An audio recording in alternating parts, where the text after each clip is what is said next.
दोस्तों, ये कहानी एक ऐसे लाचार और नपुंसक पति की है जो अपनी पत्नी की जरूरतों को पूरा नहीं कर पाता, जिस वजह से उसकी पत्नी को मजबूरन अपने नौकर के साथ ही अपने कुएं में पानी भरवाना पड़ता है। तो कहानी शुरू होती है घोड़ों की रेस से, जिसको हमेशा की तरह ही पनौतीलाल नाम का एक आदमी जीत जाता है। इसके बाद वो अपनी पत्नी लेडी चटोरी के पास जाता है और उसे कहता है कि जाने मन इस बार भी मैं ये रेस जीत गया हूँ। अब ये जानकर उसकी पत्नी बहुत खुश होती है और उसे कहती है कि आज रात को भी तुम बिस्तर पर मेरी सवारी करना और मैं तुम्हारे लिए घोड़ी बनूंगी। अब इस रेस को जीतने की खुशी में पनौतीलाल शाम को अपने घर पर एक पार्टी रखता है। पार्टी में पनौतीलाल अपनी वाइफ के साथ डांस कर रहा होता है, पर तभी उसे खबर मिलती है कि इंग्लैंड और जर्मनी के बीच में जंग छिड़ गई है और जर्मनी ने इंग्लैंड की गांड मार ली है, जिस वजह से पनौतीलाल को अगली सुबह ही सेना में वापस जाना होगा। फिर अगली सुबह हम देखते हैं कि पनौतीलाल तैयार होकर जंग के लिए निकल जाता है, लेकिन वहां पर लेडी चटोरी खुश नहीं थी क्योंकि उसका उस रात घोड़ी बनने का सपना सपना ही रह गया था। इसके बाद हम देखते हैं कि पनौतीलाल जर्मनी के खिलाफ जंग लड़ रहा होता है, लेकिन इसी दौरान वो बहुत बुरी तरह से घायल हो जाता है, जिस वजह से उसके पेट के नीचे का पूरा हिस्सा पैरालाइज हो जाता है।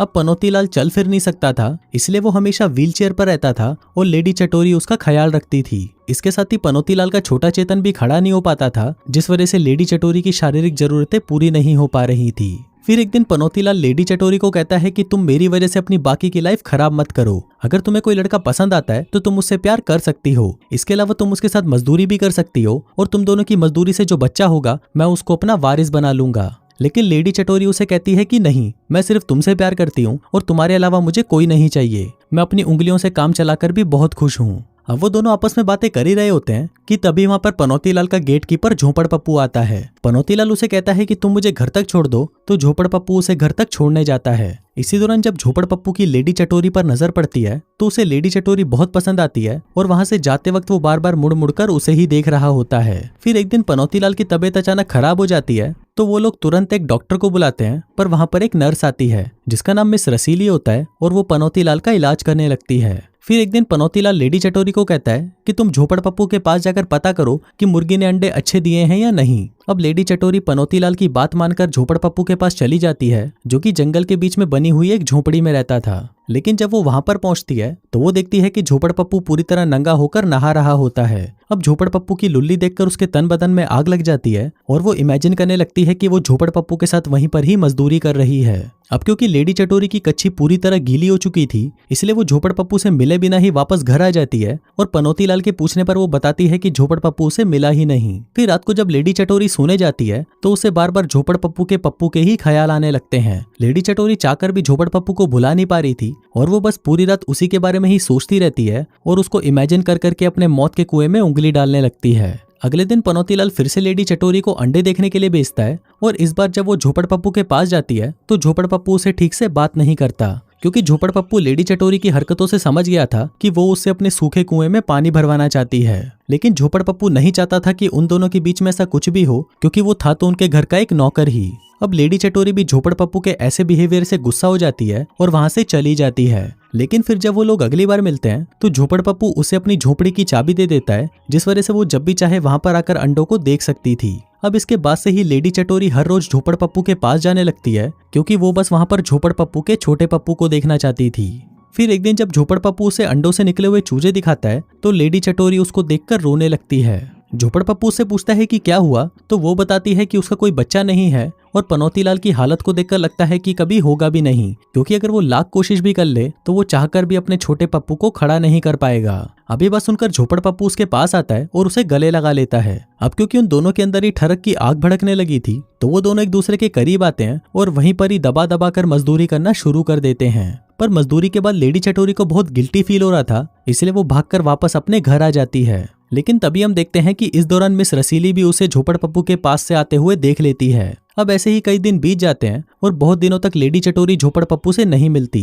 वो झोपड़ पप्पू को प्यार तो करने लगी थी, पर इसके साथ ही उसे ये भी लगता है कि ये सब करना गलत है। दूसरी तरफ झोपड़ पप्पू भी लेडी चटोरी को देखने के लिए तड़प रहा था और रात रात भर मुट्ठियां मारकर उसे याद करता था। फिर एक दिन जब ठरक की हद पार हो जाती है तो वो लेडी चटोरी को देखने के लिए उसके घर तक आ जाता है, लेकिन उसे लेडी चटोरी वहां पर नहीं दिखती, पर मिस रसीली उसे भी वहां पर देख लेती है। फिर एक दिन लेडी चटोरी जब घर के बाहर बैठी थी तो झोपड़ पप्पू उसके पास आता है और उससे पूछता है कि क्या हमने कुछ गलत किया है, जिस पर लेडी चटोरी उसे कहती है कि नहीं, हमने कुछ गलत नहीं किया। तभी झोपड़ पप्पू उसे अपने साथ जंगल में ले जाता है, जिसके बाद वो दोनों वहां पर फिर से दबा दबा कर मजदूरी करना शुरू कर देते हैं। फिर इसके कुछ दिनों बाद लेडी चटोरी फिर से झोपड़ पप्पू के पास जाती है और उसे कहती है कि मुझे एक बच्चा चाहिए। झोपड़ पप्पू उससे पूछता है तो फिर पनौती लाल का क्या होगा, जिस पर लेडी चटोरी कहती है कि पनौती लाल की माँ का बड़ा। मैंने पनौती लाल से पहले ही बात कर ली थी कि वो एक बच्चा चाहता है और वो उसे अपना वारिस भी बना लेगा। झोपड़ पप्पू उससे पूछता है कि क्या पनौती लाल को हमारे बारे में पता है, जिस पर लेडी चटोरी कहती है कि नहीं। झोपड़ पप्पू उसे कहता है कि अगर उसे पता चला।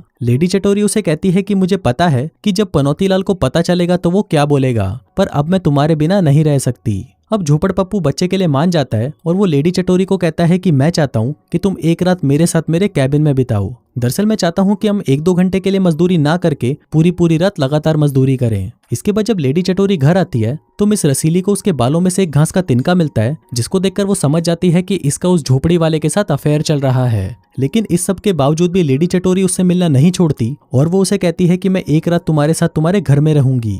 वो उसे ये भी कहती है कि मैं तुम्हारी पत्नी बनने के लिए भी तैयार हूँ, लेकिन मैं पनौती लाल को नहीं छोड़ सकती क्योंकि उसे मेरी जरूरत है। फिर झोपड़ पप्पू से कहता है कि अगर पनौती लाल को हमारे बारे में पता चला तो तुम उसे हमेशा के लिए खो दोगी, क्योंकि मैं एक नौकर हूँ और कोई भी ऐसा नहीं चाहेगा कि एक नौकर का बच्चा वारिस बने। अब लेडी चटोरी जब उससे मिलकर वापस घर आती है तो उसे आते आते शाम हो जाती है। घर आकर वो देखती है कि पनौती लाल बाहर ही बैठा होता है। लेडी चटोरी उससे पूछती है कि तुम बाहर क्या कर रहे हो, तो पनौती लाल कहता है कि मैं सनसेट देख रहा हूँ। यहाँ पर पनौती लाल ऐसा दिखाता है कि उसे कुछ पता नहीं है, पर पनौती लाल को लेडी चटोरी और झोपड़ पप्पू के अफेयर के बारे में पता चल चुका था और ये काम किया था उस कमीनी मिस रसीली ने। अगली रात पनौती लाल के सो जाने के बाद लेडी चटोरी झोपड़ पप्पू के पास जाती है, जहाँ पर वो दोनों एक घर में जाते हैं और वहाँ पर बिना रुके दबा दबा कर मजदूरी करना शुरू कर देते हैं। दूसरी तरफ पनौती लाल की भी नींद खुल जाती है और वो किसी तरह गिरते पड़ते लेडी चटोरी को देखने के लिए उसके कमरे में जाता है, लेकिन वहां पहुंचकर वो देखता है कि लेडी चटोरी अपने कमरे में नहीं होती, जिसको देखकर वो समझ जाता है कि ये छिनाल जरूर उस नौकर से अपनी मरवाने गई होगी। सुबह होते ही पनौती लाल लेडी चटोरी को घर आते हुए देखता है, लेकिन इससे पहले कि पनौती लाल उससे कुछ पूछता, लेडी चटोरी उसे कहती है कि तुमने ही तो बोला था कि मैं अपने लिए किसी भी आदमी को पसंद कर सकती हूँ। लेकिन इस पर पनौती लाल उसे कहता है तो कि मैंने ये नहीं बोला था कि तू एक नौकर के सामने ही घोड़ी बन जा। अब अगर तू प्रेग्नेंट हो गई तो एक नौकर का बच्चा मेरा वारिस बनेगा। अब पनौती लाल उसकी इस हरकत से बहुत गुस्सा था, इसलिए वो लेडी चटोरी को वेनिस भेज देता है और झोपड़ पप्पू को भी काम से निकाल देता है। फिर कुछ दिनों बाद वेनिस में लेडी चटोरी को पता चलता है कि वो प्रेग्नेंट है, तो वो पनौती लाल के पास वापस आ जाती है, पर वहां पर आने पर उसे पता चलता है कि पनौती लाल ने झोपड़ पप्पू को काम से निकाल दिया है। अभी सुनकर लेडी चटोरी पनौती लाल पर बहुत गुस्सा करती है और वो झोपड़ पप्पू को ढूंढने के लिए निकल जाती है। फिर फिल्म के लास्ट सीन में हम देखते हैं कि लेडी चटोरी झोपड़ पप्पू को ढूंढ लेती है और उसे बताती है कि वो उसके बच्चे की मां बनने वाली है।